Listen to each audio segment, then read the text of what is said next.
how can we get India and Pakistan to play bilateral cricket? By frankly having peace at the borders. It is very simple. Then I think both the governments will certainly say, look, okay, we've had no incidents, nothing at all, so let's come and at least start talking. Gavaskar ने सीधे ही बोल दिया कि अगर border पर शांति होगी तभी series possible है, जब तक की टेंशन है तब तक मैच का कोई चांस नहीं है। उन्होंने क्लियरली बोला कि इंडियन गवर्नमेंट इस इशू पे बिल्कुल क्लियर है। हम उनके चमचे हो गए हैं, सीधी बात है। इंडिया से जो क्रिकेटर भी आएगा, चाहे उसने कम क्रिकेट खेली है ज्यादा खेली है, हम ऐसे ही उसके पीछे भागेंगे।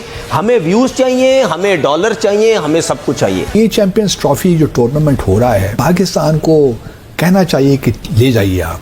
अगर भारत यहाँ नहीं खेल सकता तो हमें जरूरत ही नहीं है। जब एक बंदा अपनी कंट्री में बैठ के पाकिस्तान के अगेंस्ट बातें कर रहा है तो उसके पीछे पीछे क्यों भाग रहे हो? हम उसको ऐसे बनाया हुआ है जैसे पता नहीं कोई फेवरेट आ गया। यहाँ उनको प्रेसिडेंशियल प्रोटोकॉल दिया हुआ है, यहाँ तक कि जब रूट लगता है तो सारी दुकानें भी बंद।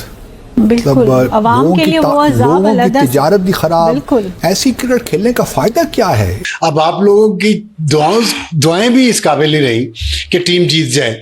लोगों को पहले से पता था कि हम फारिग हैं, हम निकल जाएंगे इस टूर्नामेंट से। भारत शायद चैंपियंस ट्रॉफी को ले जाए सही, और चैंपियंस ट्रॉफी के होस्ट होने के बावजूद जो एक सेमीफाइनल हम नहीं देख पाएंगे और फाइनल भी यहाँ पाकिस्तान में नहीं होगा। इंडिया वर्सेस पाकिस्तान की बायलैटरल सीरीज का सवाल उठा तब गावस्कर ने सीधे ही बोल दिया कि अगर बॉर्डर पर शांति होगी तभी सीरीज पॉसिबल है, जब तक की टेंशन है तब तक मैच का कोई चांस नहीं है।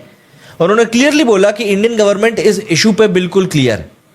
जब तक इनकर्शंस और टेंशन चल रही हैं तब तक इंडिया पाकिस्तान सीरीज के बारे में बात भी नहीं होगी। मतलब सिंपल भाषा में बोलें तो इंडिया वर्सेस पाकिस्तान का मैच देखना है तो पहले दोस्ती करनी पड़ेगी, हाथ बिना मिलाए ये काम तो नहीं हो पाएगा। अब सवाल ये उठता है कि क्या दोनों देश अंदर ही अंदर टॉक्स कर रहे हैं, जिसको कि हम बैक चैनल टॉक्स भी कहते हैं? क्योंकि गावस्कर साहब ने एक इंटरेस्टिंग बात बोली थी कि मुझे लगता है कि बैक चैनल टॉक्स तो चल ही रही हैं, लेकिन जब तक ग्राउंड रियलिटी नहीं बदलती तब तक ऑफिशियल टॉक्स शुरू नहीं हो सकती हैं। मतलब हो सकता है कि पीसीबी और बीसीसीआई के बीच में कोई सीक्रेट डिस्कशंस चल रहे हों, लेकिन जब तक गवर्नमेंट ग्रीन सिग्नल नहीं देती तब तक ये सीरीज पॉसिबल नहीं है। क्योंकि अभी रिसेंटली जो इंडिया पाकिस्तान का मैच हुआ था, हमने वहां देखा था कि जय शाह शाहिद अफरीदी के साथ हंसी ठिठोली कर रहे थे, अनुराग ठाकुर शाहिद अफरीदी के साथ हंसी ठिठोली कर रहे थे। वैसे तो ये लोग बयान देते रहते हैं कि भाई भारत पाकिस्तान के साथ कुछ नहीं करेगा जब तक कि सरहद पर कुछ नहीं रुकेगा, लेकिन फिर यहाँ पर जाकर सब कुछ चंगा सी कैसे हो जाता है? यही लोग सवाल सोशल मीडिया पर पूछ रहे हैं। तो इस बात में आपको क्या लगता है, क्या सच में पर्दे के पीछे कुछ चल रहा है? कमेंट करके ज़रूर बताइएगा। अच्छा, इन सब चीज़ों के अलावा जो सबसे बड़ी एक चीज़ है वो ये कि चैंपियंस ट्रॉफी की अगर हम लोग बात करें तो इंडिया वर्सेस पाकिस्तान का जो लेटेस्ट मैच हुआ था दुबई में, क्योंकि इंडिया ने पाकिस्तान में जाने से मना कर दिया था इसलिए वो मैच दुबई में खेला गया था। और मैच में जो धुलाई पाकिस्तान की हुई, बस पूछो मत। इंडिया ने वो मैच 6 विकेट से जीत लिया था। रोहित शर्मा और विराट कोहली की क्लासिक बैटिंग हमें देखने को मिली थी। पाकिस्तान का टॉप ऑर्डर सिर्फ मीम्स बनाने के काम आया था, रन वो लोग बना नहीं पाए थे। ये मैच भी एक वन साइडेड अफेयर बन चुका था। मतलब इंडिया वर्सेस पाकिस्तान का हाइप हमेशा हाई होता है, लेकिन ग्राउंड पे मैच कॉम्पिटिटिव हो तभी मजा आता है। पहले तो मुझे अपने मीडिया के लोग मुझे ये बताएं जो पाकिस्तान के, जब मेरा तो अब उनसे सवाल है ना, ये विक्रांत जो है विक्रांत गुप्ता, ये जो उधर बैठ के पाकिस्तान के अगेंस्ट बातें कर रहा था, सिक्योरिटी के, इंडिया को नहीं आना चाहिए, आईसीसी का इवेंट है, पाकिस्तान की बारी में कहता था कि आईसीसी का इवेंट है, पाकिस्तान को तो यहाँ आना है। हाँ जी, जब अपनी बारी आई तो ये और 100 चीज़ें बोलता रहा, गवर्नमेंट पे डालता रहा। जब ये वहाँ पे बैठ के अपने मीडिया में बात कर रहा था तो हमारे पाकिस्तान का मीडिया क्या कर रहा था, उसके अगेंस्ट बात नहीं कर रहा था कि ये वहाँ ये क्यों बातें कर रहा है। ठीक है, जब वो यहाँ आया तो हमारे तो ऐसे प्लेट लेके उसके पीछे भाग रहे थे। ठीक है, सारा पाकिस्तान का मीडिया, सारा, जिसके चैनल पे नहीं गया वो उसके खिलाफ बात करेगा, जिसके चैनल पे चला गया, ठीक है, वो बोलेगा ओहो जी, जिसके यूट्यूब चैनल पे चला गया ओहो जी बड़ा काम हो गया। ठीक है, मेरा सिर्फ अपने लोगों से सवाल है कि जो बंदा, मैं ये इस वक्त वो बात नहीं कर रहा कि वो इंडिया का था, ये फलाने का था, ये कहाँ का था।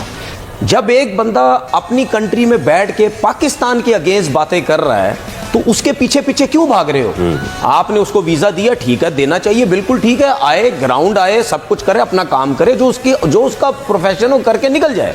हम उसको ऐसे बनाया हुआ है जैसे पता नहीं कोई वेव रिटेड आ गया। पाकिस्तान के अंदर जब पहली दफा वेव रिटेड आया था, कोई मीडिया का बंदा भागा था उसके पीछे, ठीक है, उसको सुने क्या उसको हर मीडिया चैनल वालों ने क्या उसको चैनल पे बुला के बिठा के क्या इंटरव्यू मीडिया था भी नहीं ना इतना, ठीक है। देखिए सिंपल सी बात ये है, सुने ना मेरी बात, सुने पूरी बात सुने। देखिए सिंपल सी बात ये है, हम उनके चमचे हो गए, सीधी बात है। इंडिया से जो क्रिकेटर भी आएगा, चाहे उसने कम क्रिकेट खेली है ज्यादा खेली है, हम ऐसे ही उसके पीछे भागेंगे। हमें व्यूज चाहिए, हमें डॉलर चाहिए, हमें सब कुछ चाहिए। कि ये चैंपियंस ट्रॉफी जो टूर्नामेंट हो रहा है, पाकिस्तान को कहना चाहिए कि ले जाइए आप। अगर भारत यहाँ नहीं खेल सकता तो हमें ज़रूरत ही नहीं है। लेकिन क्या किया जाए, 70-80 मिलियन डॉलर की खातिर हमने एक तो भारत की टीम को एडवांटेज दे दिया कि वो एक ही जगह पे खेल रही है, एक ही वेन्यू पे, बाकी टीमों को वो समन कर लेती है दुबई में जितनी भी टीमों के साथ खेलें। दूसरी तरफ हमने यहाँ उनको प्रेसिडेंशियल प्रोटोकॉल दिया हुआ है, यहाँ तक कि जब रूट लगता है तो सारी दुकानें भी बंद, अवाम के लिए वो लोगों की तिजारत भी खराब। ऐसी क्रिकेट खेलने का फ़ायदा क्या है? इस क्रिकेट को बंद कर देना चाहिए मेरे हिसाब से। मुल्क में मतलब और कोई चीज़ नहीं है करने के लिए कि सारी जो तवज्जो है वो क्रिकेट। और फिर ये भी ना कि वहाँ कुछ हम परफॉर्मेंस तो दिखाइए ना, परफॉर्मेंस भी कोई नहीं है, लोग भी परेशान, ट्रैफिक एक अजीब सूरत हाल इस्लामाबाद में, कराची, लाहौर में, कोई हद नहीं है किसी चीज़ की। तो हमारी सारी रियासत की जो तरजीहात हैं वही गलत हैं। दूसरी जानिब आप देखिए तो IMF के साथ हम हाथ जोड़ते हैं कि यार खुदारा कुछ पैसे दे दीजिए हमें। दूसरी जानिब हमारे वज़ीर दाखिला और PCB के चेयरमैन अब दुबई में पहुंचते हैं तो वो जिस गाड़ी से उतरते हैं अपनी फैमिली के साथ, वो मैं तो हैरान रह गया। देखिए अल्लाह ताला ने अगर किसी को दौलत दी है, मालो दौलत है किसी के, अल्लाह ताला ने नेमत से नवाजा है, तो बिल्कुल आपका हक बनता है कि आप उसको इस्तेमाल करें, जिस तरीके से आप आसाइशें लेना चाहते हैं वो लें भी। लेकिन बाज़ जब आप किसी हुकूमती पोजीशन में होते हैं या कोई आवज़ीर है मिसाल के तौर पे, तो फिर आपको बहुत सी चीज़ों का ख्याल रखना पड़ता है।